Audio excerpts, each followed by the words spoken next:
The nails go first, four of them in a row screaming loose from wood that hasn't breathed air in 12 years. Somewhere above a hill past a fence nobody bothers to fix anymore, a lantern is burning in a room the whole town swore didn't exist. Because there's a house up there, tall, boarded, the kind of place children dare each other to touch and run from. And underneath its faded roses, someone just found a door. A door with no name on it, hinges oiled by hands that are long gone, a smell of dust and paper and something sweeter underneath something somebody tried very hard to bury. 60 years of secrets are stacked on those shelves. Boxes, hundreds of them, each one holding a child the world decided to forget. And one of those names written in ink gone brown with age is about to answer a question a girl has been asking her whole life. The door is already open. She hasn't stepped through it yet. They called it the house with the iron eye long before anyone knew what was actually inside it. Up on Elm Hill, past where the pavement gave out into cracked concrete, a tall Victorian stood behind a fence that had surrendered years ago. Boarded windows, paint gone the color of old bone, a round turret on one corner, and in its highest window on certain nights, a light that shouldn't have been there since the house had stood empty for 12 years, and everybody in town knew it. Kids dared each other to touch the gate and run. Nobody had touched the door in over a decade. Until a girl with $60 in a dead man's toolbox climbed that hill with a key on a string and let herself in. That part comes later, though. First, there was a folder on a desk and a clock that ran 4 minutes fast, and a young woman who had learned a long time ago that the fastest way to survive a room like that was to keep her hands busy and her face still. Marnie Hale had exactly $60, 2 garbage bags, and a dead man's toolbox when the state decided she was done being its problem. 18 years old. That was the number on the form. That was the whole reason.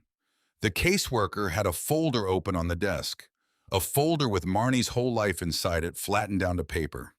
Report cards, placement records, a photograph from when she was 7, gap-toothed in a coat 2 sizes too big. "You're all set," the woman said. Marnie didn't answer. She was looking at the clock on the wall instead. 4 minutes fast. She'd checked it against the bus schedule taped by the door twice, because that was the kind of thing that kept her hands from shaking. "Your birth certificate's in there, your ID, a list of shelters." The woman slid the folder across the desk like a chess move, like she'd already won. "The one on Baxter Street takes women under 25. Call by 4, though. They fill up." "I know the one. You turned 18 on Tuesday, so." The woman shrugged, a shrug that finished a sentence nobody wanted to say out loud. "So this is where we stop looking after you." Marnie looked at her 2 garbage bags slumped against the wall like tired dogs. One had clothes, the other had a sleeping bag, 3 paperbacks, and a canvas tool roll she'd carried through 5 different houses without ever once leaving it behind. "That's it?" the woman asked. "That's it."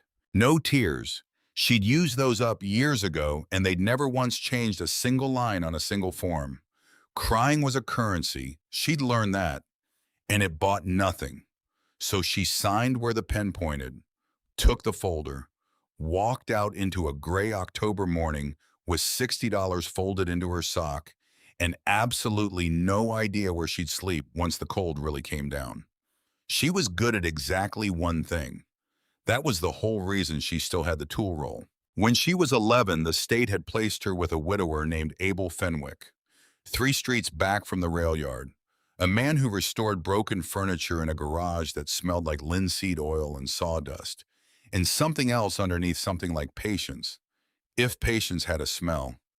He barely spoke to her the first week. Then one Saturday he set a wrecked little side table in front of her, veneer peeling, one leg cracked clean through. Water rings bloomed across the top like a rash that never healed. "Folks were gonna burn this," he said. "Left it out on the curb like trash." He tapped the wood once gentle, the way you tap a shoulder. "You know what's wrong with it." "Everything," she'd said. Abel almost smiled. Almost. "Nothing's wrong with it that hands can't fix." He handed her a scraper. For 2 years she did the work. Learn to read grain like other kids read faces. Learn to coax a swollen drawer loose without splitting the wood. Learn that a dead finish could come back to life with steel wool and enough patience to make your fingers ache. Abel gave her his second best plane, then his best one. Then he stopped calling it his. That garage was the first place she ever walked into and felt the room get easier instead of harder. Then one morning he didn't come out for breakfast, and the paramedics set his heart. And a different woman with a different folder moved her across the county before the funeral was even held. Nobody asked if she wanted the table she'd been fixing. She never found out what happened to it. She kept the plane, though, through every placement after that, the steel of it cold and honest in her hand when nothing else made a lick of sense. So she knew how to fix things. She just had nothing left to fix and nowhere to do it. The library was warm, and it didn't charge admission, so that's where she spent her first 3 days reading job listings she had no address to apply from.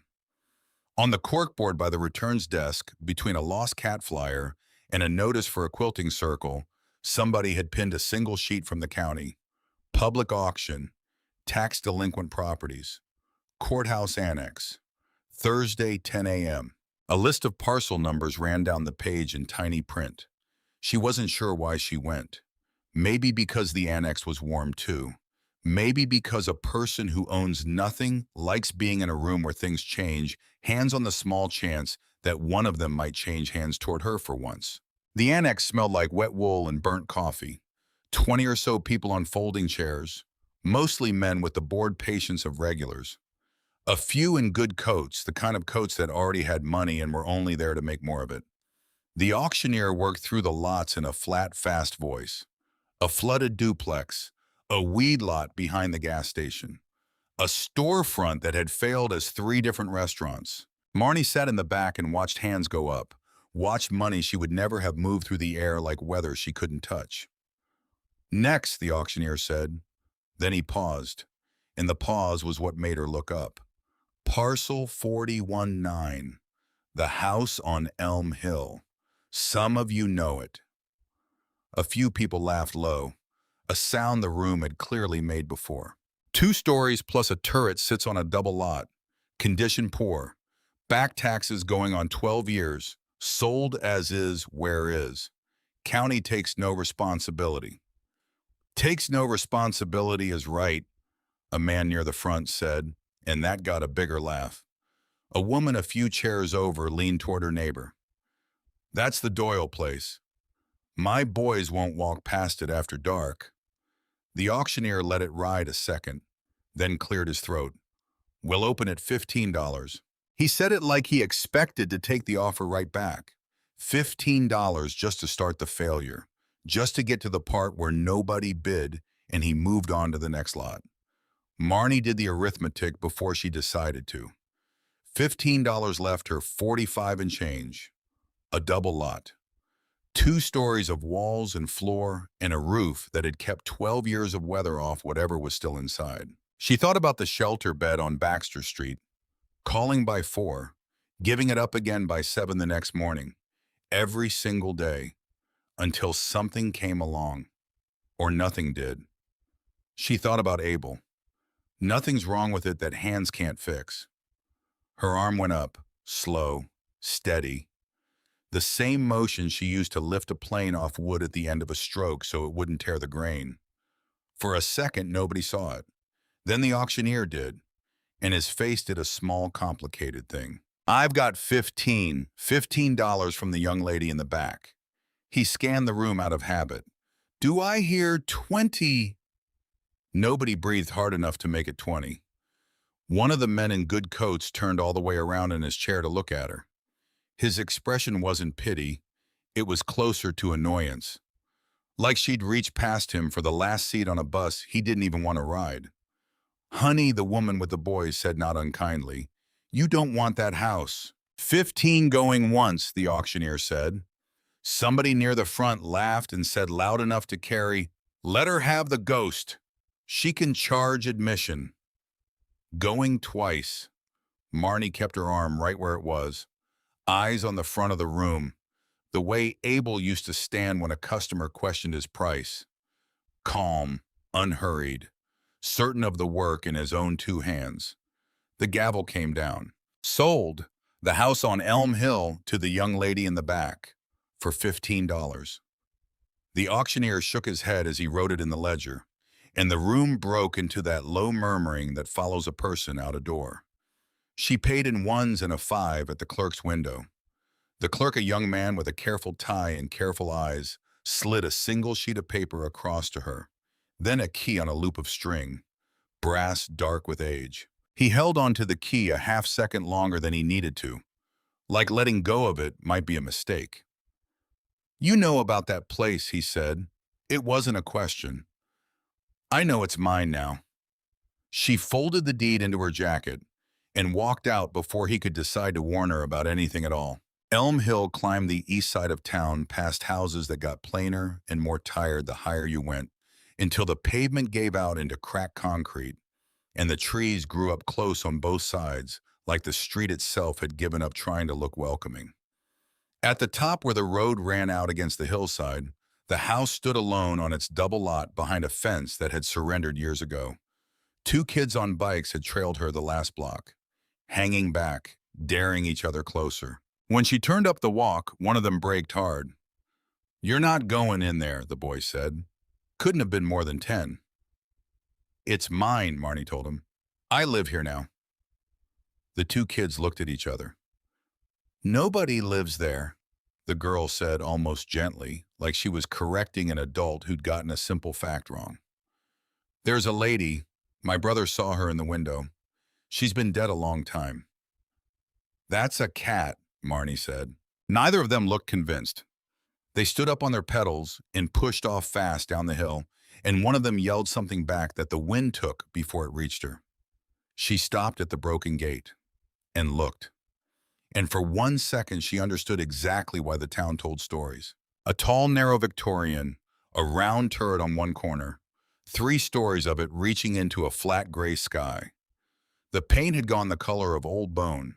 Most of the windows were boarded. The few that weren't stared down at her blank and dark like eyes that had stopped bothering to blink. The porch sagged on one side where a post had rotted clean through. A wild rose, long gone feral, had climbed the whole north wall and pulled half a gutter loose from its moorings. Everybody who looked at this house saw a haunted house. Marnie stood at the gate and made herself see it the way Abel would have. She saw a roof. She saw bones. A movement in an upstairs window made her flinch. She looked up in time to see a pale shape slip back into the dark. Low. Quick. Her heart went hard for a second, until she understood the shape of it. A cat. A big black one. Watching her from behind the glass. The front steps held her weight. Barely. The key fought the lock, then gave all at once the way stubborn things sometimes do right when you've stopped expecting them to. The door swung inward on a long groan into a hall full of gray light and the smell of dust and cold ash, and something faintly sweet underneath, like old paper left too long in a drawer. She stood on the threshold of the first thing she had ever owned, and listened to the house be quiet around her. "Hello," she said, and felt foolish, and said it anyway. Nothing answered, but somewhere deeper and soft on bare boards, she heard the cat moving. She went in. The hall opened into rooms gone to ruin in that patient way empty houses go. Plaster down in sheets. A chandelier furred gray with cobweb. A staircase curving up into shadow with a banister. She could tell just from touching it was good solid oak under all that grime. She moved through slow, cataloging damage and worth in the same breath, the habit so deep in her hands she didn't even notice she was doing it. Floors wide plank sound. Windows old wavy glass, the kind nobody made anymore. Whoever built this place had built it to outlast them. It was in the back hall that she stopped, because the back hall didn't make sense. A row of hooks ran along the wall at waist height, and below them a second row, lower, set at the height of a child. Dozens of hooks, far more than one family would ever need. She stood looking at them, then turned, and saw the door frame into what must have been a dining room scarred top to bottom with pencil marks, little horizontal lines. each one with a date, a name beside it in different hands. The lowest were a few feet off the floor. The highest were over her head. She crouched, read the closest one. A name she couldn't quite make out. A date. Another name. A different year. Some lines drawn over, names faded, dates going back decades. A growth chart. Not for one child. For more children than she could count. The kitchen, when she found it, was the size of a small restaurant's. A range built for cooking in quantity. A long, scarred work table. Shelves built for more plates than any single family would ever own. Marnie stood in the middle of it, two garbage bags still hanging from her hands, and felt the first real prickle of unease she'd felt since the gate. Not because the house was frightening, because it wasn't. It felt under all the ruin like a place that had once been full of people, and she could not work out who they'd been, or where they'd gone, or why a house that had clearly held so many had been left to rot at the top of a hill while the whole town below crossed the street to avoid its shadow. She was still standing there when the cat came to find her. It appeared in the doorway, the black one from the window, lean, one ear ragged, watching her with green eyes that held no fear at all. It looked at her a long moment, the look you'd give a stranger who'd wandered into your own home. "I bought it," Marnie told the cat. "Fair and square, $15. The cat turned, walked back into the hall, stopped, looked over its shoulder at her. Waiting. She'd grown up around enough strays to know exactly what that meant. She set down her bags and followed. It led her up the curving stairs, sure-footed where the boards had gone soft, along the corridor on the second floor, past 3 bedroom doors. And then it stopped at the very end of the hall at a stretch of wallpaper faded into a pattern of tired cabbage roses. And it sat down and stared at the wall and would not move. "There's nothing there," Marnie said. The cat did not so much as flick an ear. It stared at that wall like there was a door hiding behind it. And after a moment, Marnie stopped looking at the cat and started looking at the wall too, at how the hallway ran, at the rooms she just passed, at the size of the house from the street. The hall ended too soon. She was sure of it. From the gate, the second floor had run the whole length of the house all the way to the turret. From in here, it stopped a good 15 feet short, at a wall covered in cabbage roses, with a cat sitting in front of it like it had been waiting 12 years for somebody to finally come up and ask the right question. She reached out, pressed her palm flat against the paper. Behind it, faint cool, came the draft of a space the rest of the house didn't even know it had. The cat looked up at her, then back at the wall, patient as a clock. The light through the boarded windows had already gone the color of ash. She had no lamp, no power, a single book of matches in her jacket pocket. And Abel's first rule had always been, you don't take a thing apart in the dark. Whatever was sealed behind those roses had waited longer than she'd been alive. It could wait one more night for her to see what she was doing. So she went back down the stairs, to make herself a place to sleep on the floor of a house she owned. And the cat stayed at the wall a while longer before it came down to find her. The first night she slept in her clothes on the parlor floor, zipped into the sleeping bag, jacket bunched into a pillow, Abel's tool roll under her hand close enough to reach without opening her eyes.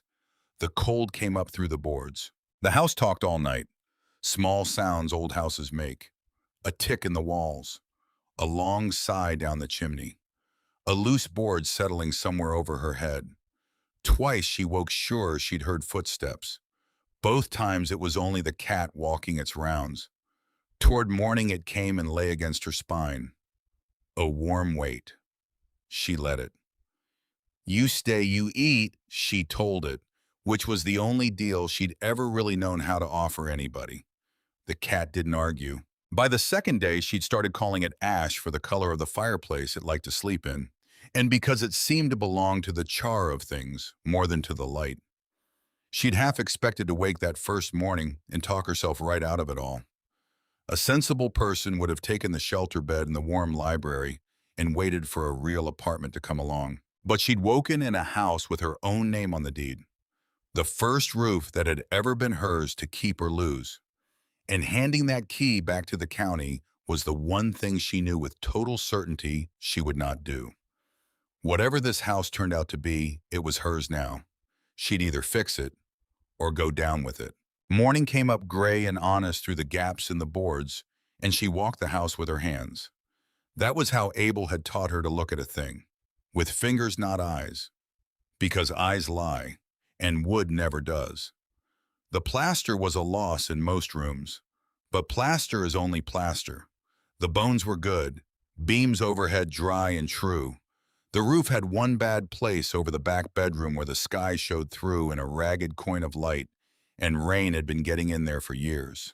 But it was one place, and one place could be patched. She stood in the ruined kitchen and made a list in her head and started at the top one bite at a time, because that was the only honest way to face down a job that looked impossible. Stop the water first, then a door that locks, then light, then warmth. Everything after that was finish work, and finish work she could do in her sleep. She had $45 in change, so she went down the hill to spend some of it. The town below had been built for a lot more people than it currently held. Wide brick streets, tall storefronts, half of them dark, the rest just hanging on. She passed a diner with steamed-up windows, and her stomach said something about it, but she kept walking until she found what she needed. A low building on the edge of the old industrial block, its yard full of salvage doors and clawfoot tubs and stacked lumber gone silver in the weather. A hand-painted sign said, "Reclaim Hardware Salvage Odd Lots." A bell over the door announced her. Inside it smelled of old iron and cut pine. A woman behind the counter looked up from a ledger, somewhere in her 60s, broad-shouldered, reading glasses shoved up into gray hair, forearms that said she moved her own stock. "Help you find something. I need a hasp and a padlock." Marnie said it fast like a list she'd been rehearsing. "A tarp big enough for a roof patch. Lamp oil if you've got it. Whatever roofing cement comes cheapest." The woman set down her pen. "That's a specific list for somebody I've never seen." A pause. "You working a job?" "My own place, fixing it up." Whereat, Marnie had learned that the truth cost less in the long run than a lie ever did. So she paid it. "The house on Elm Hill, I bought it at the county auction."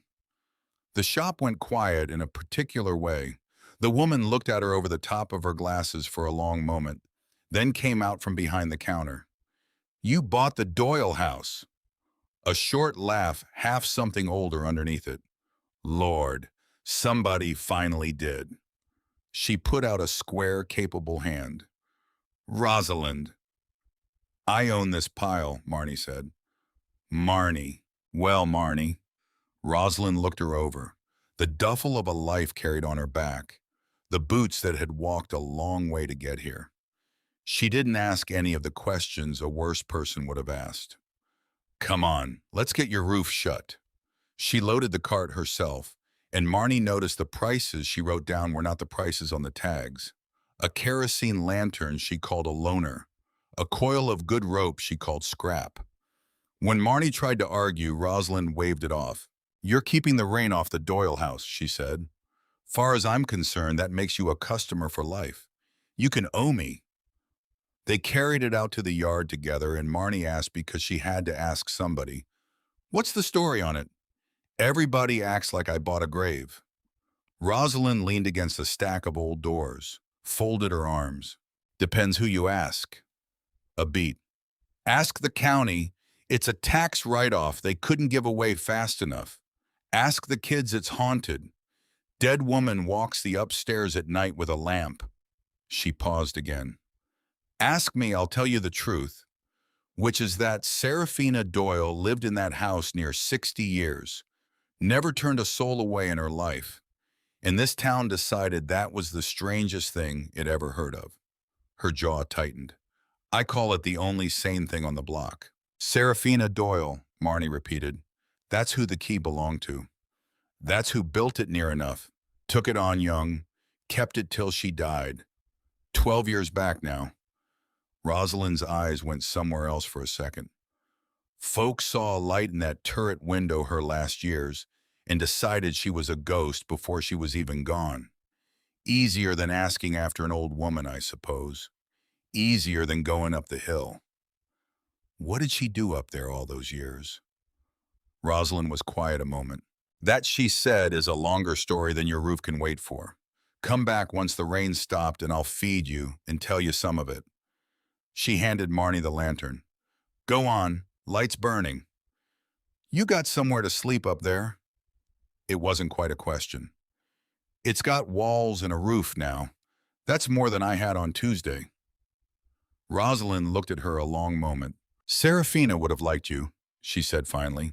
She had a soft spot for the ones who turned up with nothing and didn't ask for a single thing more than that.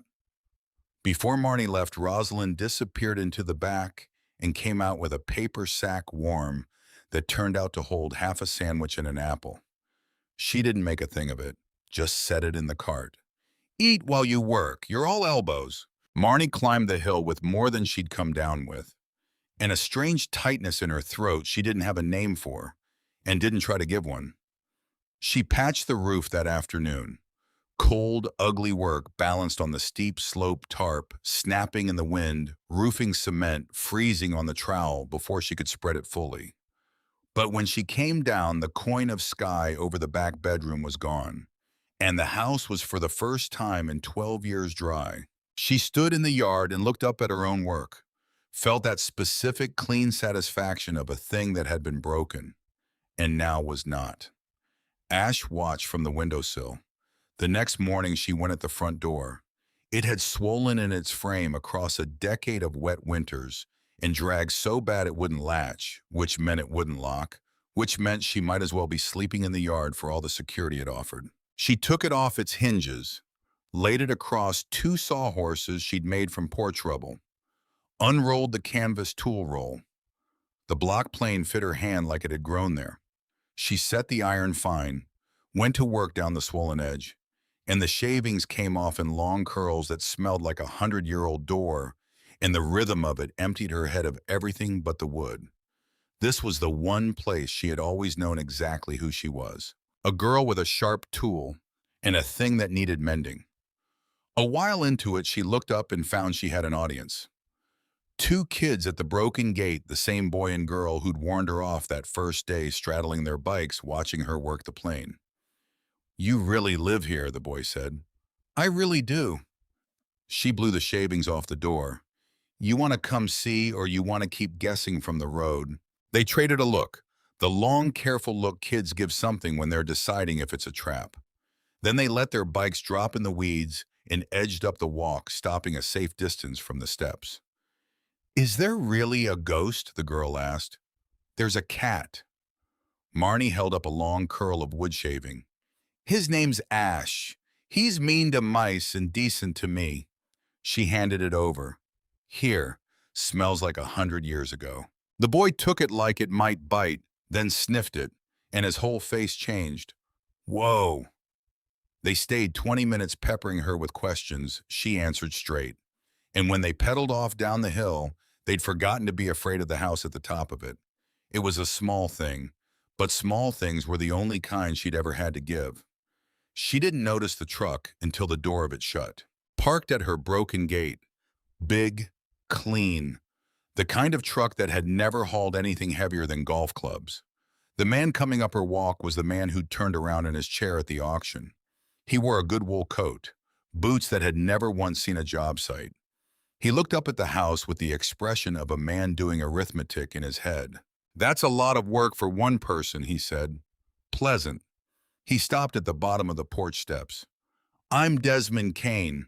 You're the young lady who surprised us all Thursday. Marnie. She didn't stop planning. Did I take something of yours? He smiled. The smile was practiced and not entirely unkind. In a manner of speaking, my company's been putting this whole block back together for 3 years. Senior housing, a clinic, some retail. Good for the town. He spread his hands. This lot was the last piece, and I'll be honest, I expected to pick it up cheap and quiet. You beat me to it. No hard feelings. A pause. In fact, I came up here to make your week. I'll buy it from you. Today, $8,000 cash. I'll even cover the cost of moving you anywhere in the county you want to go. He let the number sit there, watching it land. You paid $15 for a condemned fire trap. I'm offering you $8,000 and a fresh start. That's not a negotiation. That's a gift. It was more money than Marnie had ever seen in one place in her whole life. For 1 second, the whole shape of an easier existence opened up right in front of her. A deposit on an apartment, a real bed, heat that came from a thermostat instead of a wood stove she hadn't even bought yet. She let herself look at it, then she set the plane down on the door and looked at him instead. No. Kane blinked. People clearly didn't say that word to him often. I don't think you understand the position you're in, he said. Voice still warm, but underneath it the warmth had gone flat and level. That house has open code violations going back years. There are people at the county who've wanted it condemned since before you were born. As the owner, that liability is yours now, not theirs. I can make all of that disappear with a signature. You came up here to be neighborly, Marnie said, and now you're telling me you can have my house torn down. I'm telling you, he said carefully, that I'm the best offer this house will ever get. From anybody. Ever. He took a card from his coat pocket, set it on the porch rail. Think about it overnight. Don't think about it too long. He walked back down to his clean truck and drove away. Marnie stood there with the plane in her hand and looked at the white rectangle of his card sitting on the rail and did not pick it up. She found the notice taped to her gate the next morning. County of Ashford Falls. Notice of unsafe structure. Hearing scheduled 11 days. The building inspector would recommend whether the structure should be repaired or demolished. She read it twice, then folded it into her jacket next to the deed. Because a person who owns nothing learns fast to keep all her papers together. And she went back inside to the work, because the work was the only answer she'd ever found to anything. But the wall would not leave her alone, and neither would the cat. Ash had a vigil now. Every few hours he climbed to the second floor and sat in front of the cabbage roses at the dead end of the hall and stared. And when Marnie came up, he'd look at her, then back at the wall, then back at her. The meaning of it was plain enough by now. She'd stopped pretending not to understand. On the third afternoon, she gave in. She brought up the lantern, a putty knife, got down on her knees beside the cat, and started to read the wall with her fingers the way Abel taught her to read anything worth reading. The paper was newer than the paper everywhere else in the house. That was the first wrong thing. Everywhere else, the wallpaper had faded and curled and gone soft with age. But this stretch was tight, whole, like it had been hung long after all the rest. Hung over something. She slid the putty knife under a seam and peeled. The paper came away in one long strip, and underneath was not plaster. Underneath were boards, wide pine nailed flat across the wall in a rectangle taller than she was. And around the edges of that rectangle, she could see it now, the casing of a door frame somebody had covered up on purpose, a door boarded shut, papered over, hidden from a house that had clean forgotten it was even there. She sat back on her heels, her heart going hard. Okay, she said to the cat. Her voice came out unsteady. Okay, you were right. She thought about Kane's card sitting on the rail in the rain, about the notice folded into her jacket, about $8,000 she'd already turned down without even sleeping on it. And for one cold moment, she wondered if she was about to find out exactly why this house had been sealed shut, and exactly why it might be worth $8,000 to a man who wanted it torn down before anybody looked too closely. Then she fit the claw of the pry bar into the first board, set her weight against it, and pulled. The first board came loose with a shriek of old nails that echoed all the way down the empty hall. The second came easier. By the time she'd pulled the fourth and could see the shape of a door hiding behind them, the light outside had gone completely. The only light left was the small gold circle of the lantern, and the green coins of the cat's eyes watching beside her patient like he'd known this moment was coming for 12 long years and had simply been waiting for somebody with the right hands to arrive. The door had no lock, just a porcelain knob gone yellow with age. She wrapped her fingers around it. Cold, smooth. It turned. The door swung inward on hinges somebody had oiled before they sealed it, swung without a sound into a darkness that smelled of dust and dry paper, and underneath that very faint something almost like lavender. Marnie lifted the lantern, held it through the doorway, and the light reached in and found the first thing, and she forgot for a moment how to breathe. A bed, a small one, a child's bed with a white iron frame made up neat, a quilt folded square at the foot, like whoever slept there had simply stepped out that morning and meant to come right back before dark. It had not been slept in for a very long time. The quilt was gray with the dust that sifts down even through a sealed door, but the corners were still sharp. Somebody had cared once about the corners. Marnie stepped through the doorway, lifted the lantern higher, and the room came up out of the dark around her. It was the missing end of the house, the part the hallway had never reached. Wide and low under the slope of the roof, the round wall of the turret bulging out at the far end, one tall window there. The window the whole town had seen a light in, and called it a ghost. The glass was painted over from the inside. Black. Careful work, the kind that takes hours, not minutes. Somebody had not wanted to be seen up here. Somebody had sat up here anyway, year after year, in the dark, with a lamp. The walls were shelves, floor to ceiling both sides, and the shelves were full of boxes, small ones, shoebox size and smaller, hundreds of them, each one labeled on the end in the same careful hand she'd half recognized on the brass key tag downstairs. She lifted the lantern to the nearest box, read the label, a first name, a year, another box, another name, another year. The years went back and back and back.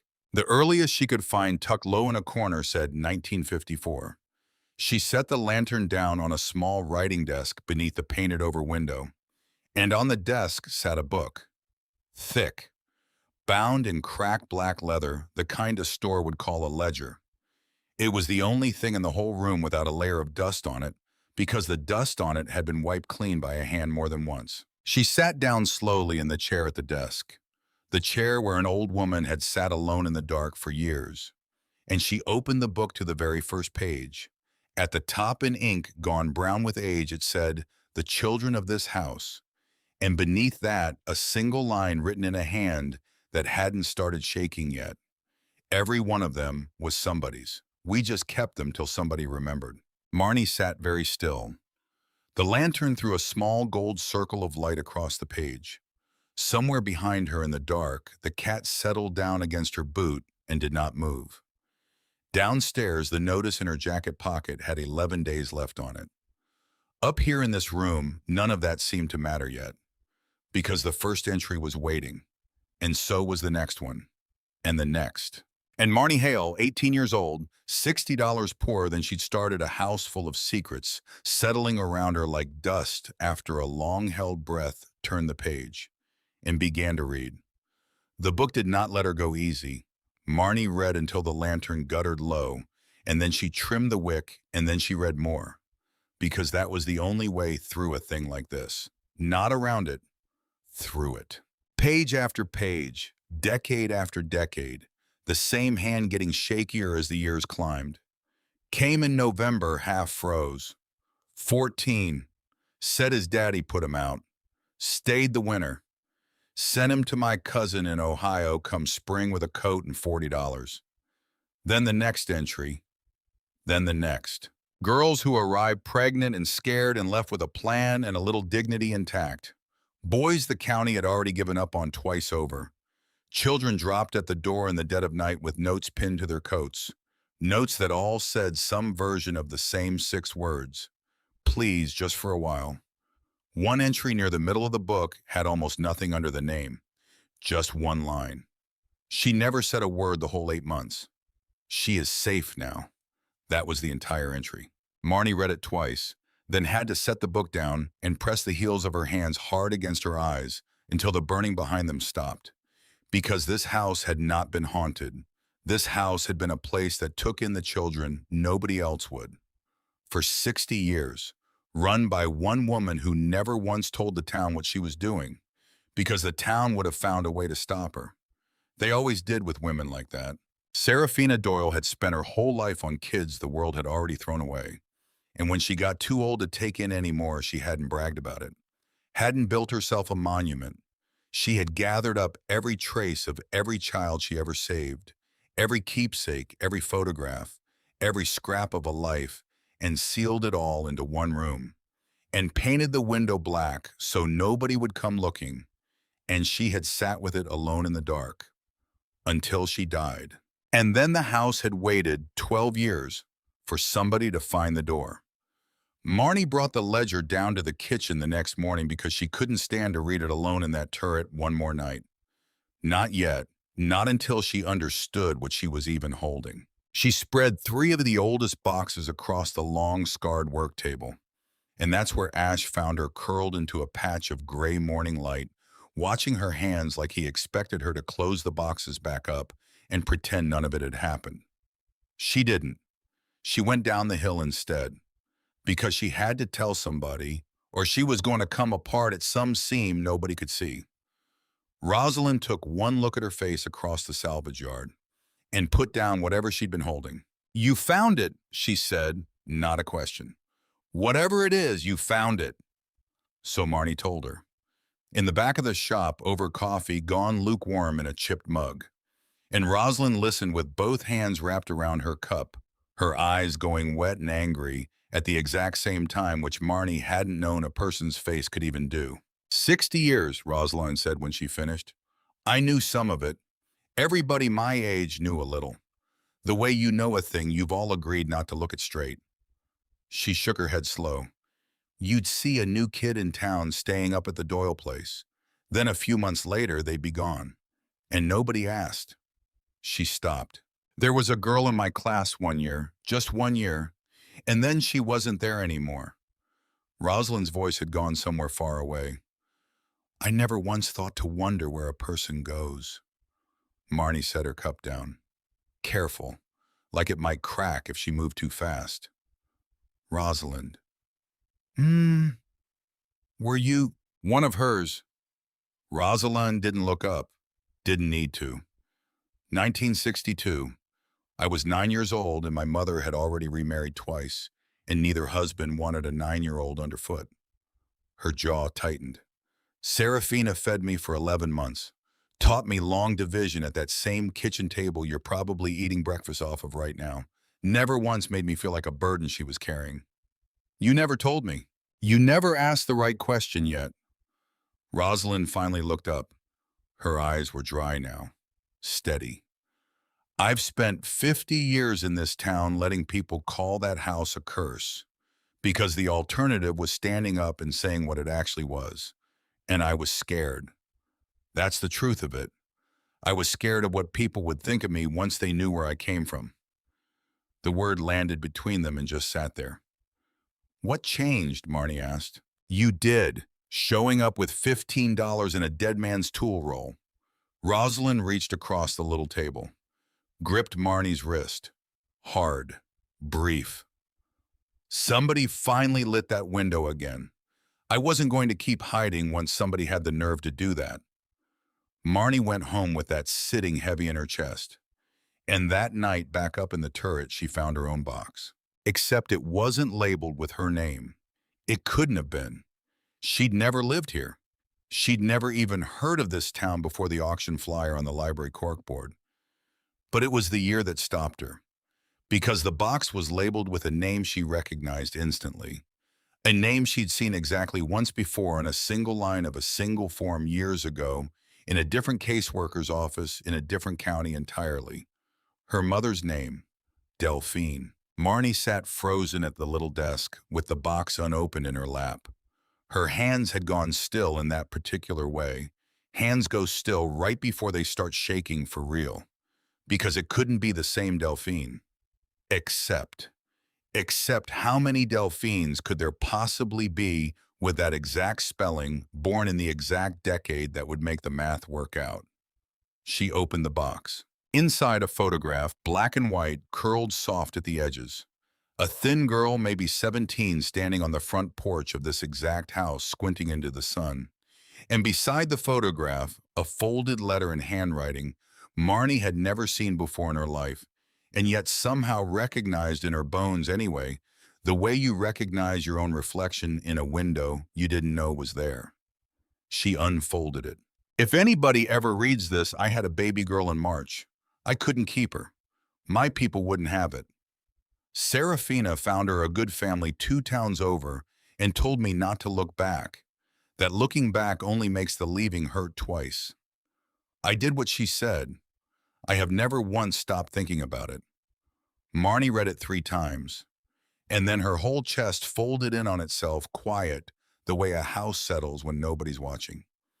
Because this wasn't just Serafina's story anymore. This was hers. She didn't sleep that night. She sat in the turret with Ash pressed warm against her leg, and she read the ledger entry that matched the box over and over until the words stopped being words and just became a shape she'd memorized.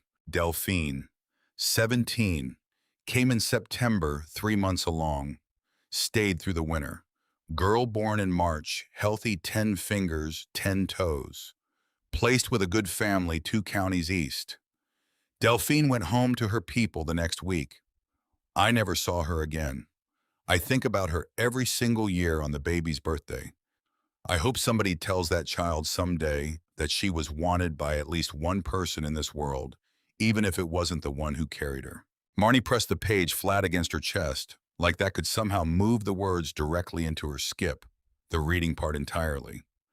Because her whole life she'd believed exactly one thing about her mother, that she hadn't wanted her.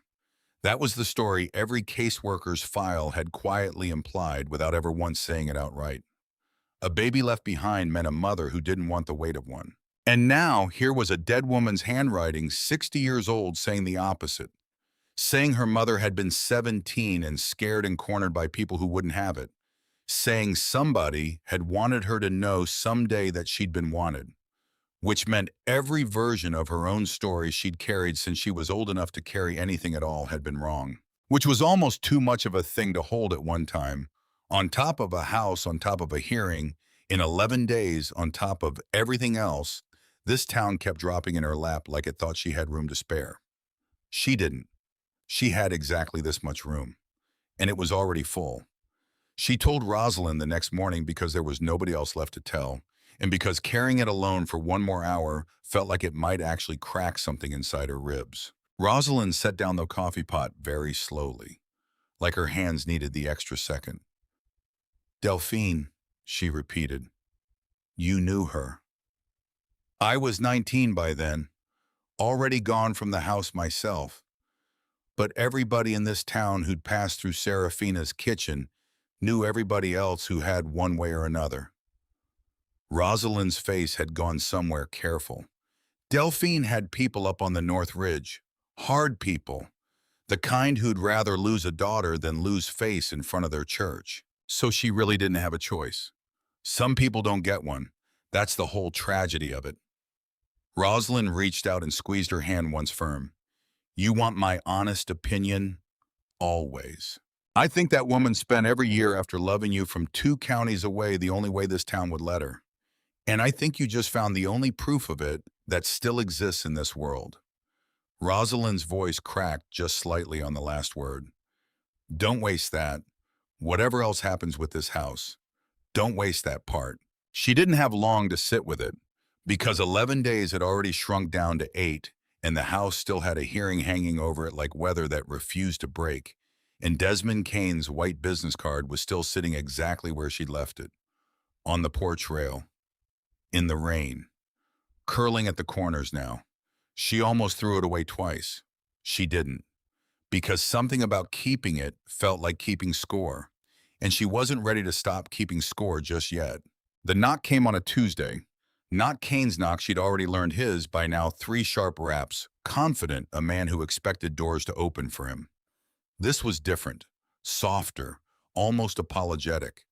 She opened it to a man in his 50s, wearing a suit that had clearly been expensive once years ago and had not aged as gracefully as he had. He held a leather folder against his chest like a shield. Miss Hale, depends who's asking. Nathaniel Pruitt. I represent a family with a legal claim to this property. He said it fast, like ripping off a bandage. The Ashworth family. They held the original deed to this parcel before the county ever took it for back taxes. There's some question as to whether that seizure was properly conducted. Marnie felt the floor tilt slightly under her the specific way it tilts when a person realizes the ground they were finally starting to trust was never quite as solid as they'd hoped. You're telling me somebody else thinks they own my house. I'm telling you there's a dispute. He opened the folder, held out a single page, old official looking, the kind of document designed to make ordinary people feel very small very fast. My clients intend to file before your hearing. If the claim succeeds, the county's sale to you could be voided entirely. Meaning what? In plain words. Meaning you could lose the house, regardless of what happens at the hearing next week. He said it gently, which somehow made it worse. I'm sorry to bring this to your door. I thought you deserved to hear it from a person instead of a stack of paperwork. He left the page with her and left. And Marnie stood in her own doorway holding a piece of paper that suggested none of this. Not the deed, not the $15, not the ledger, not her mother's handwriting. Hiding 2 floors up might actually belong to her at all. She found Rosalind at the shop within the hour and slapped the page down on the counter between them, like evidence in a trial that hadn't started yet. Ashworth, Rosalind read, and went very still. Well, that's a name I haven't heard spoken out loud in this town in about 40 years. You know them. Everybody who's lived here long enough knows them. Old money, older grudges. Rosalind pushed her glasses up into her hair and rubbed at her eyes like she could physically wipe the last hour away. The Ashworths owned half this hillside before the Depression took most families' land clean out from under them. Seraphina's own father bought this parcel for pennies at a tax sale, same as you just did.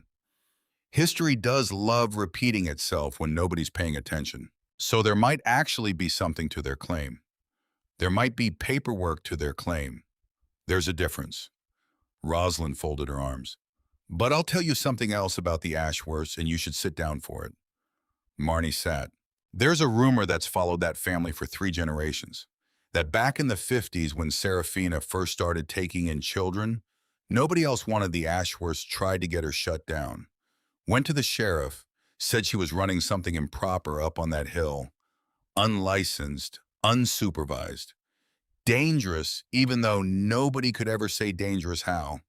Why would they care? Because a woman quietly doing good work on land they used to own was a thorn they couldn't stop picking at. Pride's a strange animal, Marnie. It doesn't need a good reason. It just needs an old wound and a long memory. Rosalind's face had gone hard in a way Marnie hadn't seen on her yet. If it's the same family circling back now with a lawyer and old paperwork right when a hearing's already threatening to take that house down, I don't believe in coincidence that convenient. Which meant Marnie now had 2 separate forces pulling at the same rope. Kane wanting her gone so he could build something shiny and profitable. And somewhere behind Pruitt's careful suit, a family with a decades-old grudge against everything that house had ever stood for. And underneath both of those quieters still not fully understood the fact that somewhere in this town, a 50-something-year-old man who signed contracts and closed deals for a living had been born without ever knowing it inside the back bedroom of the very house he wanted to knock flat. She hadn't told anyone that part yet, because she hadn't fully believed it herself. Not until she went back up to the turret that same night and found the entry 2 pages past her mother's. Boy born here in the spring, mother's family from the east side. Respectable people ashamed all the same. Took her back within the week and never spoke of it again to my knowledge. I gave the child no name in this book beyond his mother's. But I heard years later secondhand that he'd grown up right here in this town without ever knowing where his first breath was drawn. Half the storefronts downtown carry his company's name on the paperwork now. Marnie read the mother's name. And then she sat very still for a long moment, doing the same kind of arithmetic she'd done at the auction. Except this time the numbers added up to something that made her stomach drop clean through the floor. Because the mother's name matched a name she'd seen exactly once before. On a folded photograph in Desmond Kane's own wallet, the one afternoon he'd pulled it out to show her a picture of the finished senior housing project, and a second older photo had slipped loose and fallen onto her porch steps before he could catch it. An elderly woman, kind eyes, younger in the photograph than she'd ever actually looked to Marnie because photographs freeze people at whatever age feels safest to remember them. He'd scooped the photo up fast, almost too fast. "My mother," he'd said, tucking it away like it embarrassed him to have dropped it at all. "She passed a few years back." Marnie hadn't thought anything of it at the time. She thought about it now. She didn't sleep well after that, because the ledger sat downstairs on the kitchen table like a live wire. Nobody had bothered to switch off, and every time she closed her eyes, she saw two different sentences layered on top of each other. Her own mother's handwriting that wasn't handwriting, the letter Serafina had kept safe for 60 years. And Kane's mother's name 3 lines above it on a page about a boy born in a back bedroom he'd probably never once set foot inside since he grew tall enough to forget it. Because if it was true, if the man trying to tear this house down had actually been born inside it, then everything about his $8,000 offer, his warm smile, his careful threats about code violations took on a completely different shape. He wasn't just a developer chasing a good deal. He was, without knowing it, trying to erase the one place that had quietly saved his own mother from whatever shame her family would have otherwise made her carry alone. Marnie sat with that fact like it was a hot coal she couldn't quite decide whether to hold or drop, because she could use it. That was the ugly, honest truth sitting right alongside everything else in her chest. She could walk into his office tomorrow and lay that page down on his desk and watch every ounce of his easy confidence drain straight out of his face. She could make him stop. Just like that. One page, one name. That's all it would take. People had used exactly that kind of leverage against her whole life. Held the one card she couldn't beat and made her fold every single time. She thought about doing the same thing back to him. She thought about it for exactly one night. And then she folded the page very carefully and tucked it into her jacket next to the deed and the county notice and decided not yet. Not like that. Not until she understood the rest of it first. Because a weapon used too early was still a weapon, and Abel had never once taught her to fight dirty, even when dirty would have been so much easier. The hearing notice on the gate had a new companion by morning.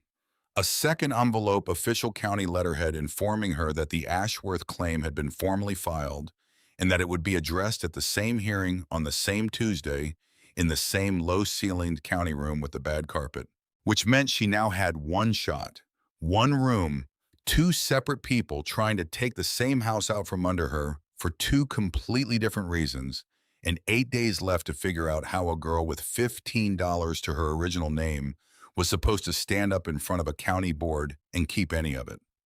She went back to the ledger that night with a different kind of urgency. Not grief anymore.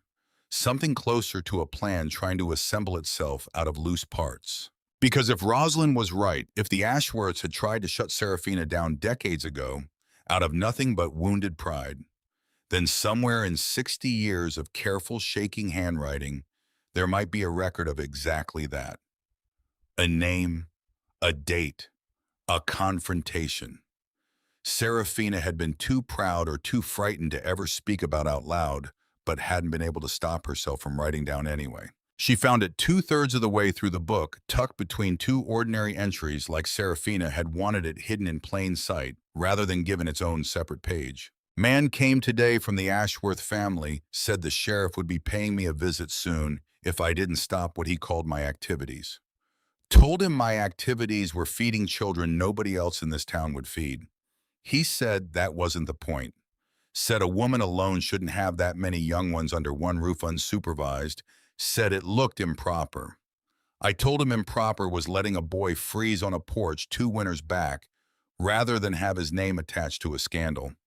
He left angry. I expect this isn't finished. I have started keeping this book somewhere safer than my desk drawer in case anybody ever comes looking to prove I did something other than what I actually did. Marnie sat back slow because that single page did two things at once. It confirmed exactly what Rosalind had suspected, a decades-old grudge real, and documented not just old-town rumor dressed up as fact. And it explained finally why the room upstairs had ever needed sealing at all. Serafina hadn't hidden that room out of shame. She'd hidden it out of fear. Fear that somebody with old money and an older grudge might use it against her, twist 60 years of quiet love into something ugly enough to justify tearing the whole thing down. Which meant the Ashworth family's claim now, all these decades later, wasn't just about property lines. It was the same fight Serafina had been losing in slow motion her entire life, finally showing up again to finish the job. Marnie brought all of it to Rosalind the next morning, laid out across the counter like pieces of a puzzle nobody had asked for. "So it's the same family," Rosalind said quietly, reading the entry twice. "Same grudge, different generation. And it's happening at the same hearing where they're deciding whether to tear the house down anyway. That's not a coincidence, Marnie.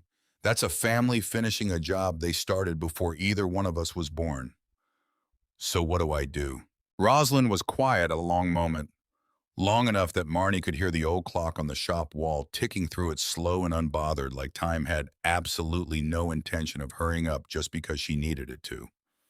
"You do what she never got the chance to do," Rosalind said finally.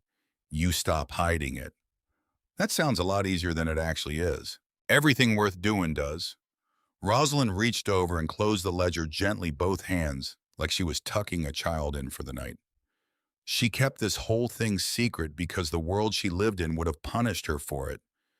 Different world now, different room, different girl standing in it. She looked up. "Question is whether you're brave enough to open the door she spent 60 years keeping shut." Marnie looked down at the ledger, at the deed folded in her jacket, at the county notice curling soft at its edges from being carried around so long. 8 days. 2 claims against the only thing she'd ever owned outright in her life. One dead woman's secret sitting heavy in her hands, waiting to decide whether it was going to be a weapon or a gift. "I don't know if I'm brave," she said quietly. "I just know I'm out of other options." Rosalind almost smiled at that. Almost. "Honey," she said, "that's exactly what brave usually looks like from the inside." The county room had bad carpet and worse lighting. Marnie sat in the front row in her cleanest clothes, which weren't clean enough, with the ledger in a canvas bag on her lap. Desmond Kane came in with the building inspector and a man in a gray suit she took for a lawyer. They sat up front like the outcome was already arranged. Nathaniel Pruitt came in separately, alone, no family beside him. Just his leather folder held the same careful way he'd held it on her porch steps. The chairman called the room to order. The inspector went first, reading off a long, flat list of violations. Failing porch. Compromised roof, though patched now. No certificate of occupancy.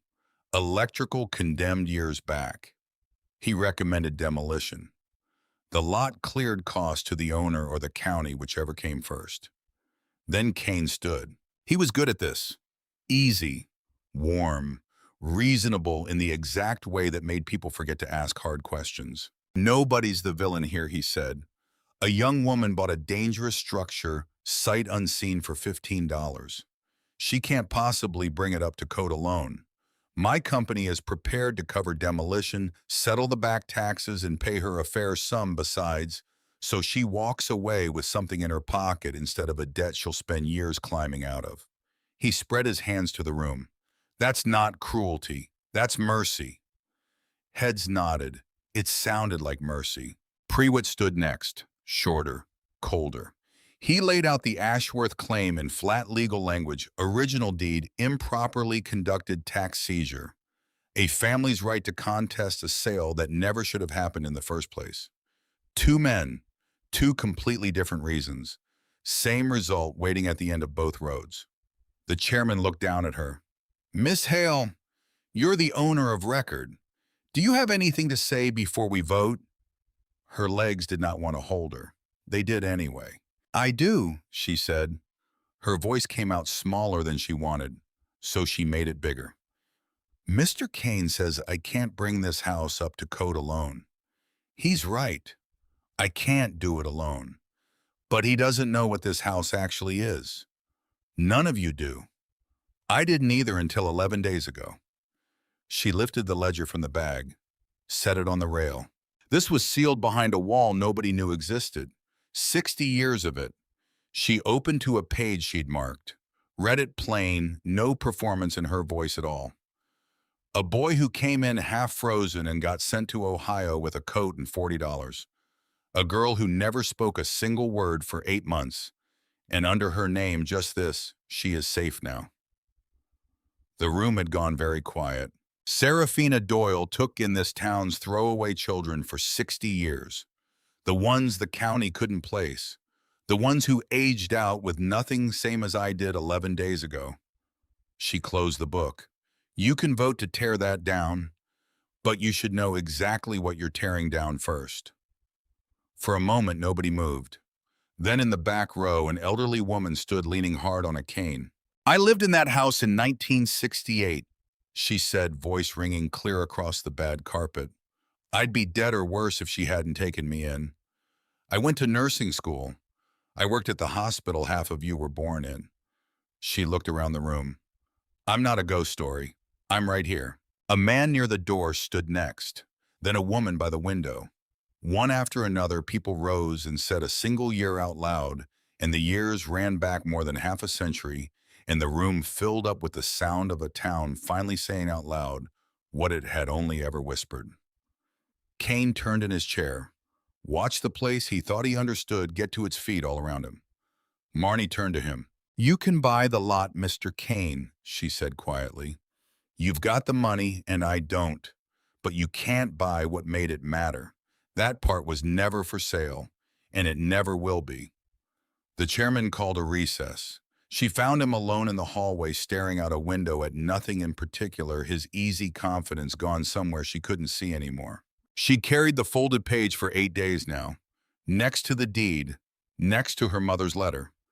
A weapon she'd decided somewhere around day 6 she was never actually going to use as one. "Mr. Kane, I don't want to hear the pitch again, Miss Hale. I understand the house means something to people. It doesn't change the math." "This isn't a pitch." She held out the page. "This was in the room too, with the boxes. I want you to have it, whether you tear the house down or not." He took it wary, the way a man takes paper he's learned not to trust. Unfolded it. Read. His eyes went down once fast, then again slow, then stopped. "Where did you get this?" he said. His voice had changed completely. "She wrote it, Seraphina. She kept track of every child who ever passed through and where most of them ended up." Marnie said it gently as she'd ever said anything in her life. "Your mother stayed here the winter before you were born, Mr. Kane. You were born in the back bedroom of this house." He didn't move, didn't speak. His whole face had come slightly undone, the way a wall comes undone once you finally know where the seam was hiding. "My mother had a year she never once talked about," he said finally. The words came slow, like each one cost him something to lift. "My whole life, something before my father. If you asked her about it, she'd leave the room. I thought—" He stopped, pressed the back of his hand hard against his mouth. "I thought it was something shameful. I spent my whole career building things, I think trying to make up for whatever it was. I never knew what it actually was." "She was 17, Marnie said. "Scared, cornered by people who wouldn't have it. And somebody took her in anyway. In the house you came here today to tear down." He looked at the page like it might dissolve if he blinked. "Why are you giving me this?" he said. "An hour ago I was trying to take your house right out from under you. Because it's true, whether I stay angry at you or not." She nodded at the page in his hands. "That's yours. It always was. I just held on to it a little while for you." For a long moment he couldn't speak at all. When he finally did, his voice came out wrecked. "My mother had a year she never named her whole life," he said. "You just handed it back to her." When the recess ended, Desmond Kane stood before the vote and withdrew his company's interest in the property entirely. Asked the county instead to grant the owner a repair timeline. Said his crews and his money were available to whoever was restoring the house on whatever terms the owner set. Said he'd cover the back taxes himself. Not to own it, only to keep it standing, which left Pruitt's claim sitting alone in the room suddenly a lot more exposed than it had been 10 minutes earlier. The chairman turned to him. "Mr. Pruitt, does your filing still stand?" Pruitt glanced once at the room full of people who just stood up one by one and put their whole histories on the record. Glanced at Kane sitting very still, the page still folded in his hand like something he intended to keep for the rest of his life. "My clients," Pruitt said carefully, "will need to review their position," which everyone in that room understood to mean exactly what it meant. A grudge finally running out of places left to hide. The inspector looking at a full room and a developer who just reversed his entire position in front of witnesses recommended a year to bring the structure to code instead of the wrecking ball. It passed.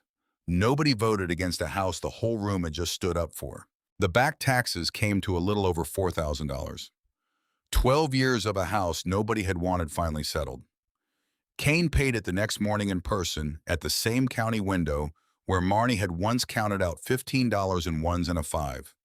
He didn't ask for his name on a single piece of paper. That night he came up the hill, alone, in old clothes, not the wool coat. He stood at the broken gate a long time before he came up the walk. Marnie let him in. She didn't have power yet, but the wood stove she and Rosalind had wrestled into the front room that afternoon threw real heat for the first time in 12 years. Candles instead of lamps. And up in the turret, the window glowed gold over the whole town for anyone who cared to look up. "Can I see it?" he said.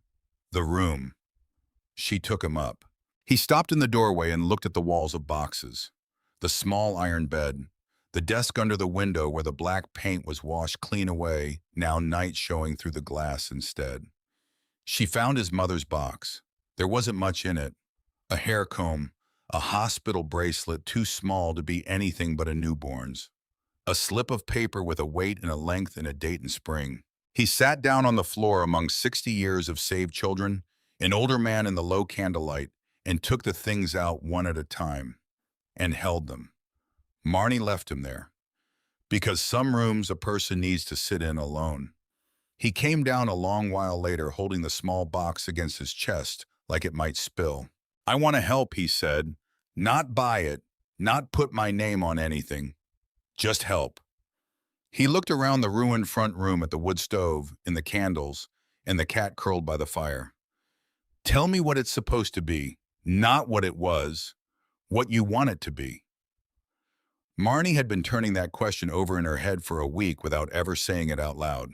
"A place for the ones who age out with nowhere," she said. "Kids who turn 18 and get handed a garbage bag and a list of shelters.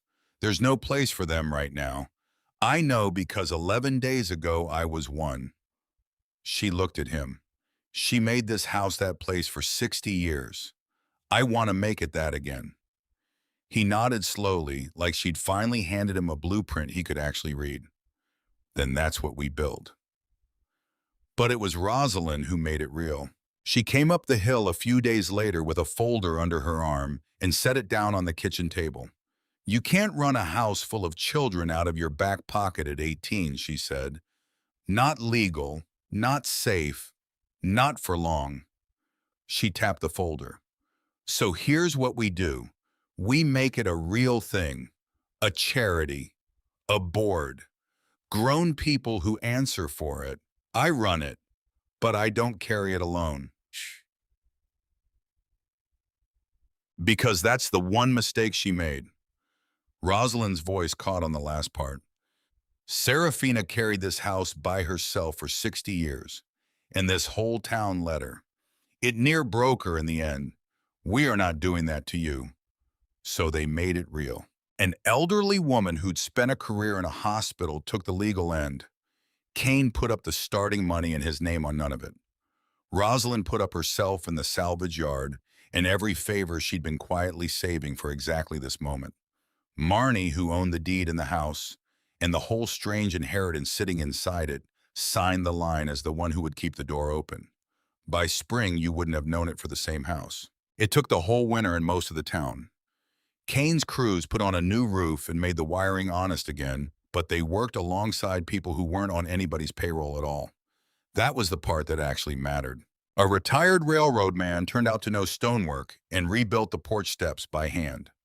A retired electrician spent his Saturdays running new circuits and refused every dollar offered for gas money. Rosalind emptied half her salvage yard up that hill. Period doors, a clawfoot tub, a farmhouse sink, all of it priced at exactly nothing. Marnie did the finish work herself. Every door and window and stair tread, Abel's plane still fitting her hand like it had grown there. The house came back under her fingers the same way that wrecked little side table had come back when she was 11 years old. Grain by grain, coat by coat. Because ruin, it turned out, was almost never as deep as it looked from the gate. Underneath it, the bones were usually still good. They just needed somebody willing to do the actual work. It wasn't all clean and easy. There was a stretch in February when the money ran thin and a cold snap froze the new pipes before they'd been wrapped. And Marnie stood in 2 inches of water in the cellar at 6 in the morning, about as close as she'd ever come to believing this whole town had been right about the house from the very start. She sat down hard on the cellar steps in the dark and let herself for about a minute feel 18 and alone and in over her head. Then she heard the front door. Boots on the stairs. Rosalind calling her name, the railroad man's voice right behind it. By noon, there were 6 people in her cellar with a shop heater and a torch, and the pipes were saved and somebody had brought soup. "This is the part the ghost stories never told," Rosalind said, pushing a bowl into her hands. "Takes a whole town to haunt a house." She almost smiled. "Takes a whole town to unhaunt one, too." The turret window got new glass, clear glass. And every single night Marnie left a lamp burning in it. People in the town below had spent years crossing the street from that dark window, calling it a ghost. Now there was a warm one burning at the top of the hill, and slowly they got used to looking up at it instead of away. For months, cars slowed at the bottom of the street to look instead of speeding past. Then somebody left a cord of split firewood at the gate with no note attached. The diner downtown started sending up the day's last pie at the end of every shift, no charge, because the owner had been one of Serafina's own kids back in the 50s and had never told a living soul either. She had bought a haunted house for $15. What she'd actually bought, it turned out, was a town's one chance to finally make something right. And once they understood that, they took it with both hands. They came on a Sunday in May, the ones who could. Rosalind had spent 2 months tracking them down, working from names in the ledger, and a list Marnie had started on the back of an old envelope, calling numbers and writing letters and following threads across 40 years in a dozen states. Not all of them were still living. Some couldn't travel, but more than 30 of them came back to the house on the hill that Sunday. Gray-haired, most of them, some with their own grown children in tow, and they walked through the rooms where they'd once been children and put their hands flat against the door frame in the back hall, the one scarred top to bottom with pencil marks, and found the lines that belonged to them. Marnie watched a man in his 60s show his daughter a mark 4 feet off the floor, with his own name beside it, dated 1968, and watched the daughter understand all at once exactly where her father had come from. She had taken the boxes down from the sealed room and laid them out across the long kitchen table, every single one, and she gave them back. People found their own, held them, cried, held strangers, and cried over those too. Kane stood off to the side for a long while with his mother's small box. Then he did something Marnie hadn't expected. He cleared his throat in that crowded room and told them all plainly who his mother had been and where he had taken his first breath, and that he'd spent 50 years ashamed of a thing that had actually been the kindest year of a frightened girl's entire life. He said it so nobody else in that room would ever have to feel ashamed of the same kind of thing again. Two women who'd been at the house the same winter in the 70s found each other across the crowded kitchen, having lost track of one another for 50 years and held on a long, long time. A man read his own entry out loud to his grandchildren, right up to the line where Serafina had written came an angry left kind, and couldn't quite finish reading it out loud.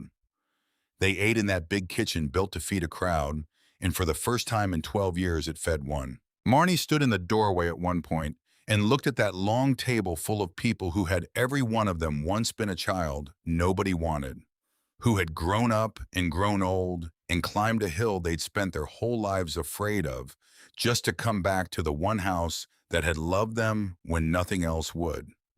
She thought Serafina should have lived to see it.